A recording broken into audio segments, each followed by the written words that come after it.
This is a reading from the poem of the Man God by Maria Valtorta. Episode 519 from Volume 4. At Tekoah,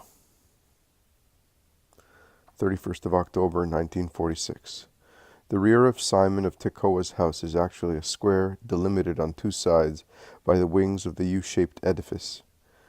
I call it a square because on market days, as the one I am observing, they open three sections of the strong gate which separates it from a larger public square, and many vendors invade with their stalls the porches which are situated on three sides of the house. I now understand the financial use, because Simon, being a clever Jew, passes collecting the hires of the places occupied, and he drags after himself the old man, who is now wearing a decent garment, and he introduces him to everybody, saying, "As from today, you will pay the amount agreed upon to him." Then, after completing the tour of the porches, he says to Eliana, "That is your work, here and inside, with the hotel and the stables. It is not difficult or hard, but it shows you how highly I esteem you." I dismissed, one after the other, 3 men who were helping me, because they were not honest, but I like you. And then he brought you to me, and the master knows hearts. Let us go to him and tell him that if he wishes, this is the right time to speak. And he goes away, followed by the old man. The square is becoming more and more crowded, and the noise is increasing more and more. There are women doing their shopping, cattle dealers, buyers of oxen to be yoked to the plough, and of other animals, peasants bent under the weight of baskets of fruit, and praising their goods, cutlers with all their sharp utensils, well displayed on mats, making a great din by striking axes on stumps to show the hardness of the metal, or hammering scythes placed across trestles to show the perfect hardening of the blade, or lifting plowshares with both hands and driving them into the ground, which bursts open as if it were wounded, to give proof of the robustness of the share, which no ground can resist, and coppersmiths with amphorae and buckets, pans and lamps, striking the sonorous metal to the point of deafening people, to show them that it is solid, or shouting at the top of their voices, offering oil lamps with one or more flames for the oncoming festival in Chislev. And above all this uproar, as tedious and piercing as the lament of the nocturnal owl, there are cries of beggars, spread out in the strategic points of the market. Jesus comes from the house with Peter and James of Zebedee. I do not see the others, but I think they must be going round the town announcing the Master, because I see that the crowds recognize him at once, and many people arrive, while the shouting and noise die down. Jesus has given alms to some beggars, and he stops to greet 2 men who, followed by their servants, were about to leave the market after doing their shopping. But they stop too to hear the Master, and Jesus begins to speak, taking what he sees as a starting point. Everything at the right time, everything in the right place. You do not hold markets on the Sabbath, neither do you trade in synagogues, nor do you work at night, but only during the day. Sinners only trade on the day of the Lord, or desecrate the places destined for prayer by means of human commerce, or steal at night, committing robberies and crimes. Likewise, those who trade honestly busy themselves to demonstrate the good quality of their victuals or of their implements to their customers, and those who buy them are happy with the good purchase made. But if, for instance, a vendor should succeed in deceiving a buyer with shrewd artifice, and the tool or the victuals should turn out to be bad, inferior in value to the price paid, would the buyer not have recourse to defensive measures, going from a minimum of stopping buying from that vendor to a maximum of applying to a judge to have his money back? That is what would happen, and it would be just. And yet, do we not see the people disappointed in Israel by those who sell rotten goods as good ones, and denigrate him who gives good merchandise, being the just one of the Lord? Yes, we can all see that. Yesterday evening, many of you came to tell of the evil artifices of bad vendors, and I said, let them carry on. Be firm in your hearts, and God will provide.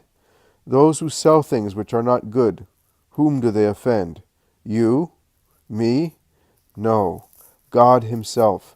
He who is deceived is not as guilty as he who deceives. The sin is not so much against man as it is against God, by trying to sell things which are not good, so that those who want to make a purchase may not come to good things. I do not say react, revenge yourselves. Such words cannot come from me. I only say, listen to the true sound of words.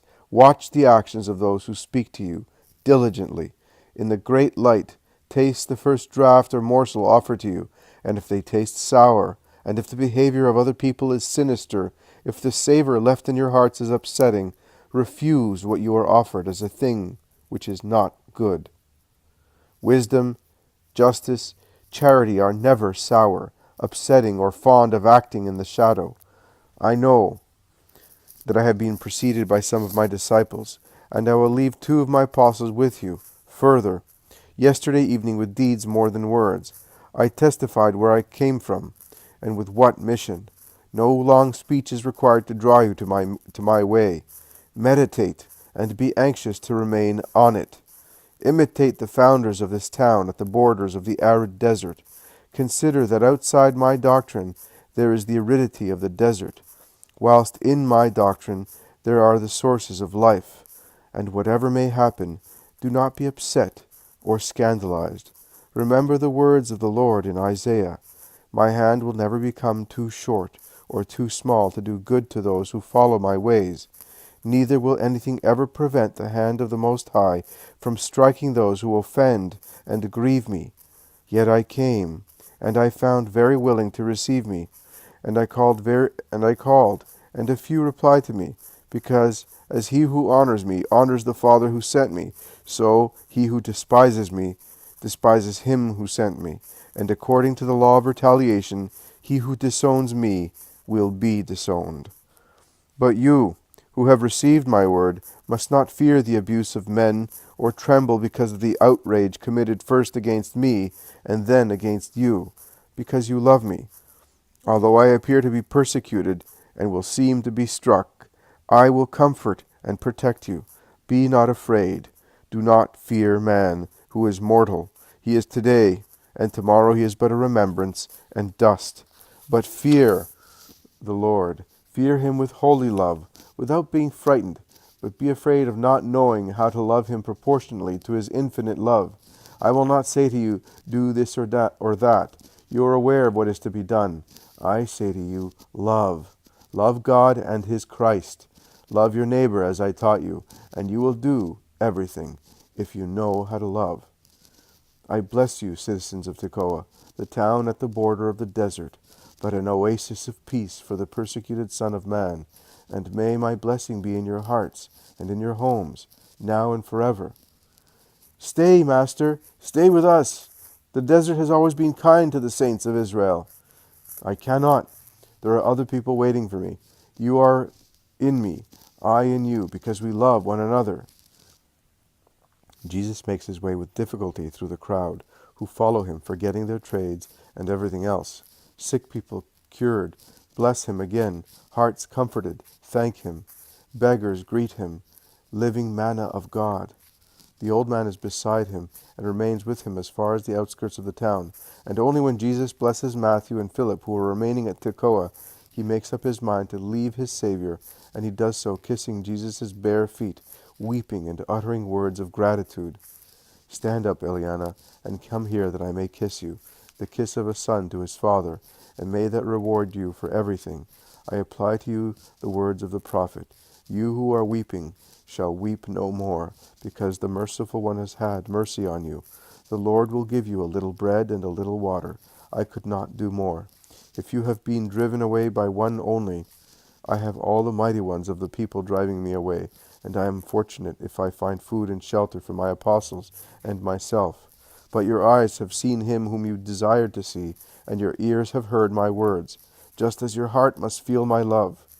Go, and be at peace, because you are a martyr of justice, one of the precursors of all those who will be persecuted because of me. Do not weep, Father. And he kisses his white-haired head. The old man kisses his cheek and whispers in his ear, Do not trust the other Judas, my lord. I do not want to soil my tongue, but do not trust him. He does not come with good intentions to my son. Yes, but think no more of the past. It will soon be all over, and no one will be able to harm me any more. Goodbye, Eliana. The Lord is with you." They part. "Master, what did the old man say to you in such a low voice?" asks Peter, who is walking beside Jesus, and with some difficulty, because Jesus is striding with his long legs, and Peter cannot, because he is rather short. "Poor old man, what do you think he could tell me that I did not already know?" replies Jesus, evading a precise answer. "He spoke of his son, did he not? Did he tell you who he is?" "No, Peter, I can assure you he kept that name in his heart. But do you know him?" "I do, but I will not tell you." They remain silent for a long time. Then the anxious question of Peter, and his confession. "Master, but why? For what purpose does the Iscariot go to the house of a very wicked man, such as the son of Eliana? I am afraid, Master. He has no good friends. He does not go openly. He has no strength to resist evil. I am afraid, Master." Why? Why does Judas go to such people? And secretly? Peter's face is an expressive mask of a sorrowful query. Jesus looks at him, but does not reply. In fact, what can he reply, in order not to tell a lie and not to hurl faithful Peter against unfaithful Judas? He prefers to let Peter speak. "Are you not replying? I have had no peace since yesterday, when the old man thought he had recognized Judas among us. It is like the day when you spoke of the wife of the Sadducee. Do you remember? Do you remember my suspicion?" "Yes, I do." "And do you remember what I said to you then?" "Yes, Master, I remember." There's nothing else to be said, Simon. The actions of men have appearances that are different from reality. But I am glad that I provided for that old man. It is as if Ananias had come back. Actually, if Simon of Tekoah had not accepted him, I would have taken him to Solomon's little house, to have a father there always waiting for us. But for Eli, it is better that it is as it is. Simon is good, and he has many grandchildren. Eli loves children, and children make one forget many sad things. With his usual skill in distracting his interlocutor and leading him on to a different subject when he finds that it is not convenient to answer dangerous questions, Jesus has distracted Peter from his thoughts, and he continues to speak to him of children whom they have met here and there, until they remember Margium, who is perhaps hauling the nets just then, after fishing in the beautiful lake of Gennesaret. And Peter, whose thoughts are now far from Eli and Judas, smiles and asks, "But after Passover, we are going there, are we not? It is so beautiful. Oh, much more than it is here. We Galileans are sinners according to those of Judea, but to live here, oh, eternal mercy. If we are going to be punished, there will certainly be no reward here." Jesus calls the others who have been left behind, and he goes away with them along the road warmed by the December sunshine.